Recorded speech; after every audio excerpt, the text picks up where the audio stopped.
in the studio now the public affairs analyst Olukayode Salako. Good morning to you and thank you for joining us on the show. Yeah, good morning, Nigeria. All right. And happy Democracy Day. Happy Democracy Day. Within is Razak Ulukoba, public affairs analyst. Good morning to you as well. Good morning and happy Democracy Day. Happy Democracy Day to you as well. And joining us from our Abuja studio is Kabir Shitu, the chairman of the Advanced People's Democratic Alliance. Good morning to you. Good morning. Happy Democracy Day. All right, let me start with you. Happy Democracy Day to you as well. Your immediate thoughts on the president's speech.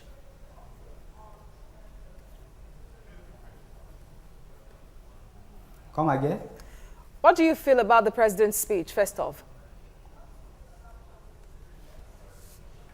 The speech gives Nigerian hope, and it gives us hope that the future will be better, and that they are consolidating to make sure that Nigerians attain the height that's supposed to, and that infrastructures that will let us to that high level is being put in place. He has told us that he has put a lot into infrastructural development, the roads, the bridge, second bridge of Niger Delta of East Road, and the Kano Kaduna Road, the Ibadan-Lagos Road. These are areas that you can to help commercial activities, and we have touched about the power that they are able to generate up to 7,500 megawatt. This will also help in industrialization if we continue that way, and infrastructure that are necessary are being put in place. He has also told us that they are trying their best in the area in the middle belt where the clashes between the herdsmen and the farmers are going on rightly. It's told us they are trying their best, and if that menace could be curbed, I think our agricultural activities will take place in those areas if we listen to him, and they are able to match their words with the work. And then he has also opened us to say, look, let us join hands to create a Nigerian that will work for us. That's why I said peace. We need peace. Without peace, there's nothing we can do. So he has touched the area of peace making. And at this junction, I want to also urge Nigerians that whatever divides us should be an advantage to us. We should take advantage of these opportunities to better the lot of Nigerians everywhere. Agricultural sector is open. We should take the advantage. We should not see political activities or political office as end to the means or means to the end. We should be able to now say, what can we do for the country, not what the country will do for us. And how do we, the young ones especially, strive on our own to be able to be a creator of jobs, not for us to be running around street looking for jobs. And then we also urge the government to put an enabling environment to be able to, irrespective of our political differences, we should come together and salvage this country. We have no any other country but Nigeria. All right. I think these are what this message has tell us. All right. Mr. Shutu, stay with us. We're going to be back with you, but let's interact with our guests here in the studio in Lagos. Let me start with you, Mr. Salako. Well, we heard the president's speech a few moments ago that all those responsible for, the sponsorship of the herdsmen farmers clashes would be brought to book and be made to face the full wrath of the law. Shitu just a few moments ago talked about matching words with action. Do you believe the president? Yeah, thank you very much. I believe the president. There is no president who would come out to address his people and not assure them about his efforts at addressing any insecurity issue his country is facing. You know, insecurity challenges his country is facing. So Mr. President has said the right thing. And talking about matching words with action, I am aware that the Nigerian military, or let me say the Nigerian security forces, are arresting these criminals every day. And they are showing them on TV. We watch them. The only problem is that where the criminals are more in population than the number of the security operatives we have on ground, it will still always look as if the security forces are not doing anything. And then you wonder why more people are not being employed. Police is recruiting just 6,000 new officers. Well, you don't just keep employing people without thinking about the resources to sustain them. Right now, the country doesn't have that plenty resources to keep employing everybody. The government has been saying it. So, even in the US, everybody in America is not in the security system.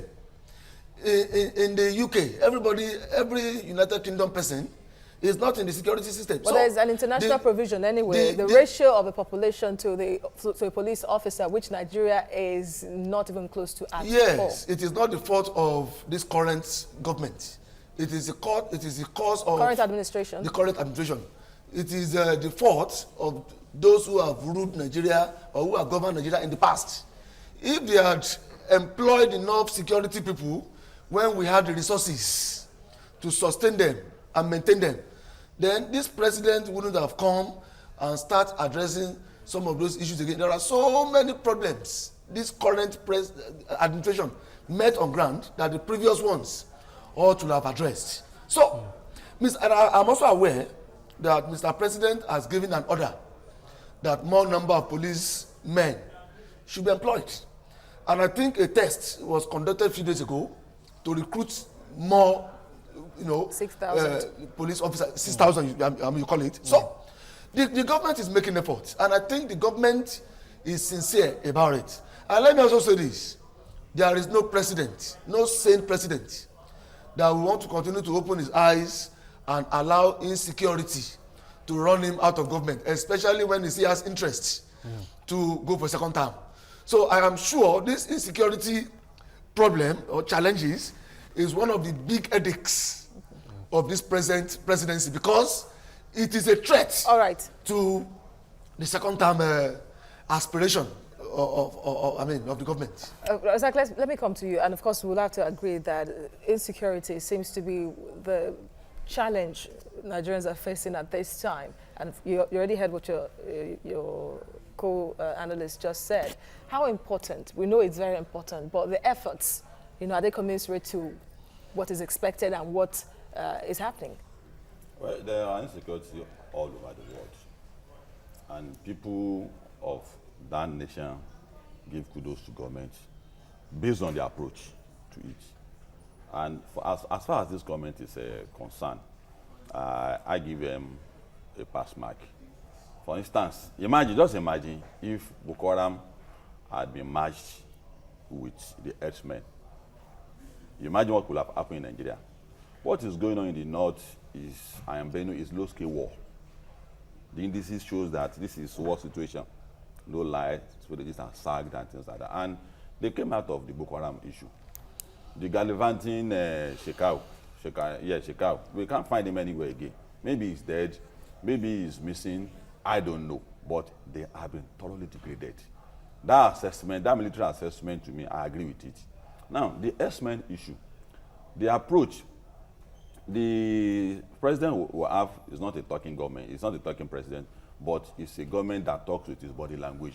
And you see it. But that body language doesn't win war. No, what I mean is that you are going to see what I'm going to do. That's what I mean. That you will see what I'm going to do. Don't worry. I won't over-assure you. And with that kind of approach, it makes people to understand that if Buhari is headlong with an issue, it's going to get to the bottom of it. For instance, if you look at corruption, no sane public officer today would tinker with the idea of stealing stupendous money again. In any case, there's no way you are going to take you anywhere in the world again. Discussions are going on all over the world that you are the one doing assessment to rate Nigeria as one of the most corrupt. Transparency International, brought out a report and said that, in fact, corruption has even worsened under this current administration. What are the indices? We have challenged them. Is that there is an activist platform. I'm also the leader of a Center for Integrity in Governance. I told him to bring out his own assessment of how he arrived at that. Yes, institutional corruption is still on. But the way people don't care about putting government money in private pocket those days, it has disappeared.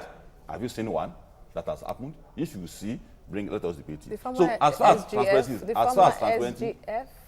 former SGF that was eventually removed. No. Don't use language.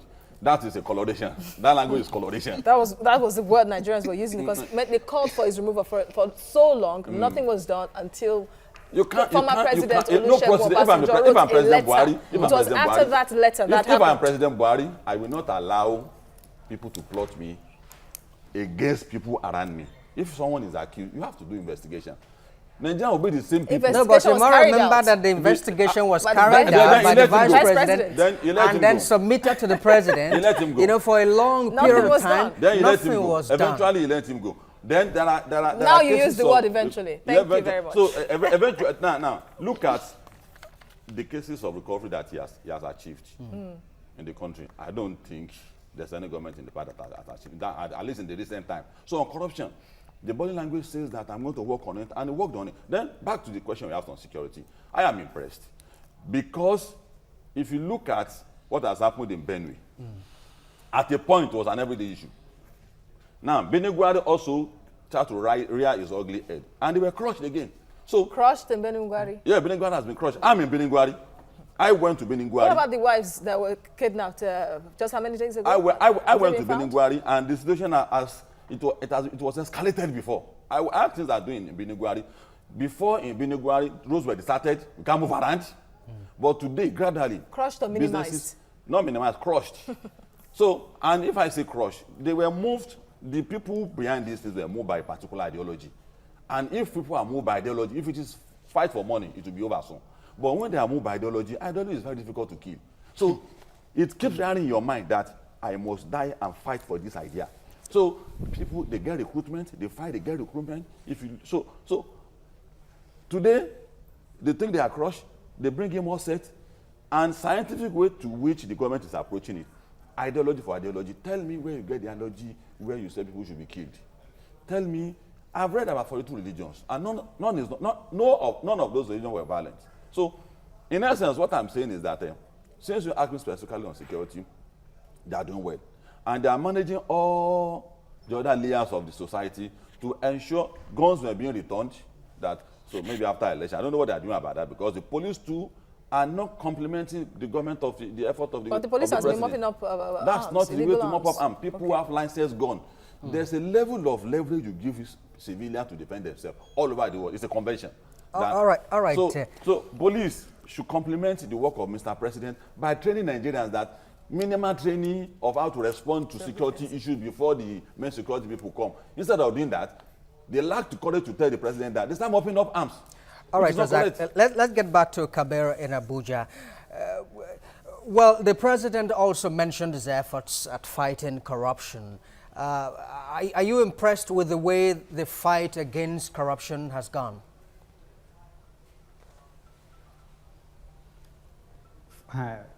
Corruption is one of the most difficult wars because you are talking of it involves resources. And fighting and taking resources from the hands of people that steals it is like fighting the capos in Italy. So now, the way and manner this government has come about it, asking people and to say, look, if you have government money with you, come and let us have it.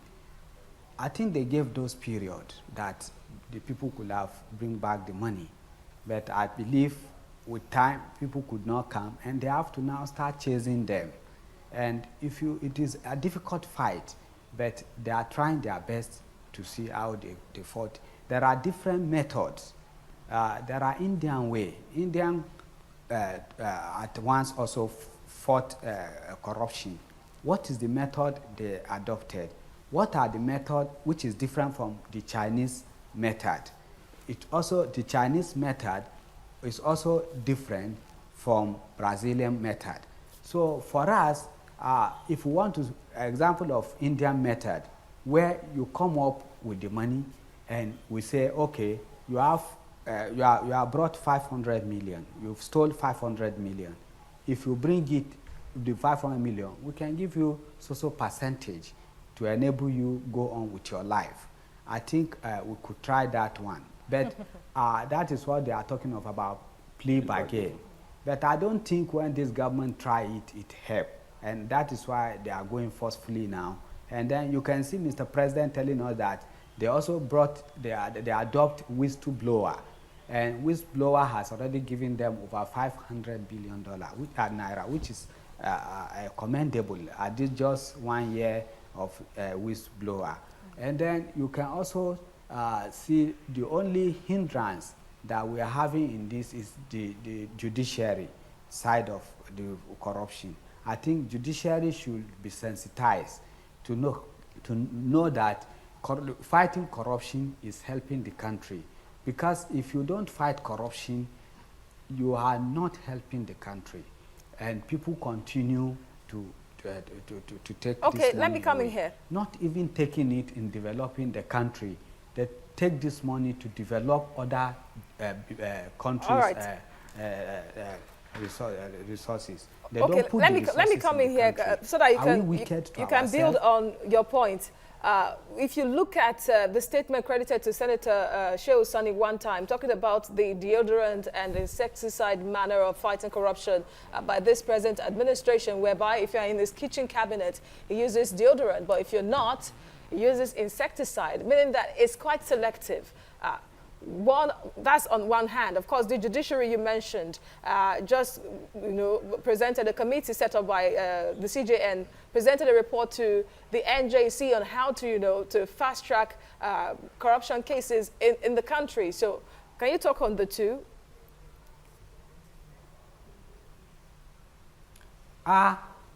You see, if this administration fight corruption and they said they are fighting the former administration, while fighting corruption, they also put at the back of their mind that, look, next administration will also come after us. Up till when past administration brought about single account policy, they don't know that it will catch up with them. So fighting corruption is a continual. You can't just start one day and then arrest everybody, and it's continual. It goes to various administrations. It evolves over administrations. And then the judiciary, if being enlightened, you put them through, over time, they will also come to terms with reality that, look, this is epidemic that we must fight. That is eating our country deep. Why are we not having, the young ones are not having work today? It's corruption. Corruption in the sense that people buy up our industries. Where are the people that buy aluminum smelter company? Where is aluminum smelter company today? Where are the people that buy Peugeot Assembly of Nigeria? How many people are they employing today? Where are the people that were buying off all our assets? Where are the assets? They are not even useful to us. Rather, they cannibalize this asset for their own. That is corruption. All these are areas that we must fight, not only going to steal fiscal fund. That is corruption. All right. We must look at people that also take our asset. Where are these assets? All what right. are the advantage you have derived from this asset? None of them today is working. All right. All right, Kabir Shitu, we're going to be back to you, but let's look to Razak. I beg your pardon, no, Lukayode Salaho here. Well, there are concerns that all we hear about are people taken to the court. He mentioned the challenge with the judiciary, that no one has actually been convicted and sent to jail. All we hear about every day, you hear this one has been taken to court, this one has been taken to court and all of that. That's a major concern, isn't it? Well, we shouldn't forget that the Nigerian judicial system, to me, has only been existing to jail only poor people in Nigeria. Go to Kirikiri maximum prison. You won't see any of these people we all feel should be there. You won't see them there. Why? Because all along, the political system in Nigeria and the judicial system have been like Siamese twins. It has been a paddy-paddy kind of a fraternal relationship between them. So they are parties. Judges and politicians sit down at pepper soup joint in the evenings to drink and wine, and dine. So it is a systemic thing, and that is not going to be blamed on this administration. It is an age-long traditional issue, and that is why I keep saying it, that so many things we expect this administration to fight. The administration promised to ensure that that was brought to an end. Yes, the administration has promised that, and the administration has been handing over suspects to the judicial system through the FCC.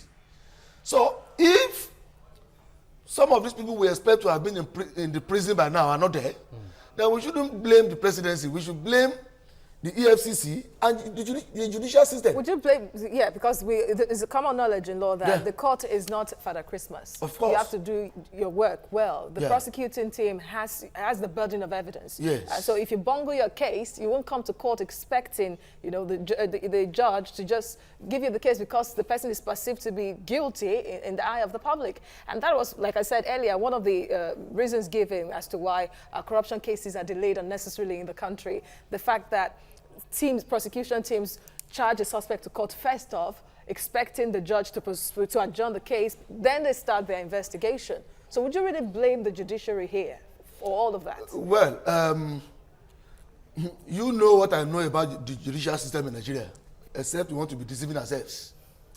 And why is it that it is only all these power brokers that always find it difficult to get judgment, to get punishment from our courts?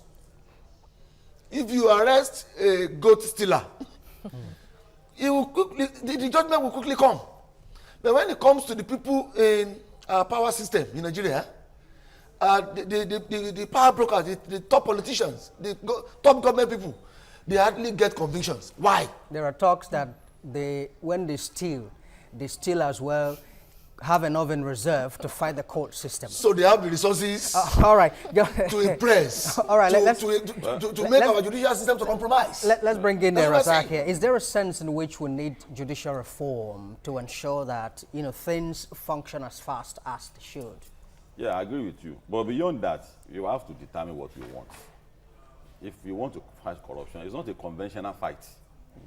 There are things we do in China today.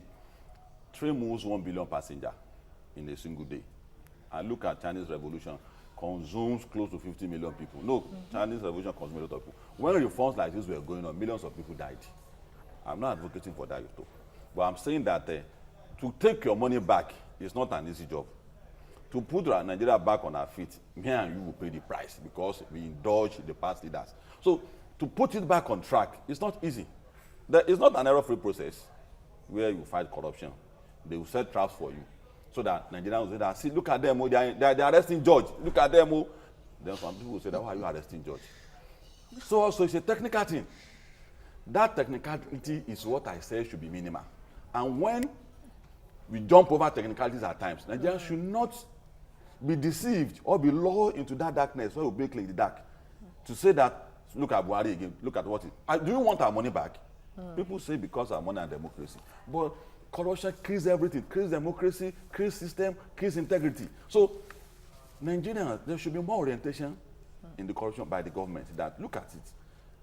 We don't hate anybody. We only want our money back.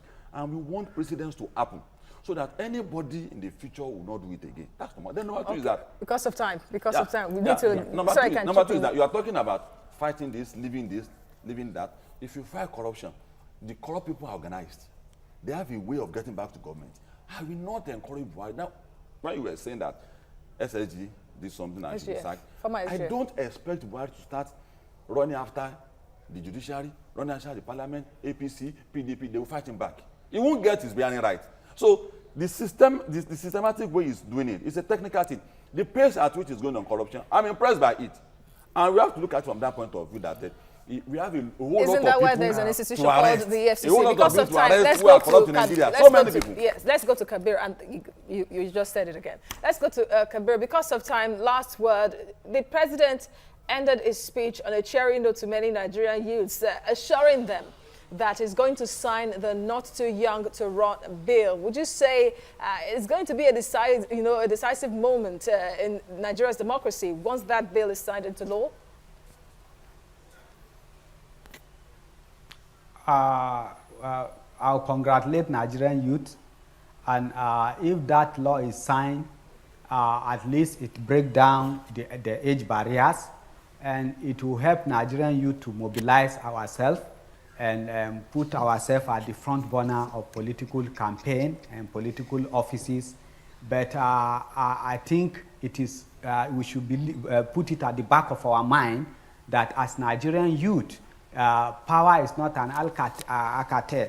Power is what you must go and fight for. And we must desist from taking money from our elders and say we are not going to vote for them.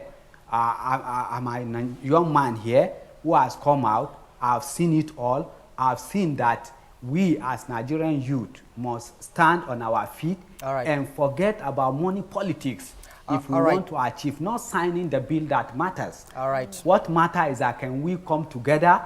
Yes, we can come together if we do away with issue of money politics. Kabir Shitu, Chairman, Advanced People's Alliance in Abuja, well, thank you very much indeed for your thoughts. And Razak Olukoba, very quickly, you've given us your last words. Very quickly, your last words. Yes, the Nigerian youths should know that you cannot displace most of the people you are saying you want to displace as tenants in their houses. You need to create your own platform. It is not only PDP and APC we have in Nigeria. The people of Nigeria deserves to have their own platform. You cannot say you don't want Obasanjo again, you don't want Tinubu again, you don't want Arake again, when you are still operating within the same political parties they created for you. You are a tenant. A fourth force. You are a tenant who cannot displace the landlord from his house. Go and build your own house. So you can have a platform to compete and contest for power. Olukayode Salako, Public Affairs Analyst, thank you very much indeed for coming to share your thoughts with us. Thank you very much. Power is not served a la carte. And Razak Olukoba, Public Affairs Analyst as well and Social Affairs Commentator. Thank you for coming as well. Thank you for coming.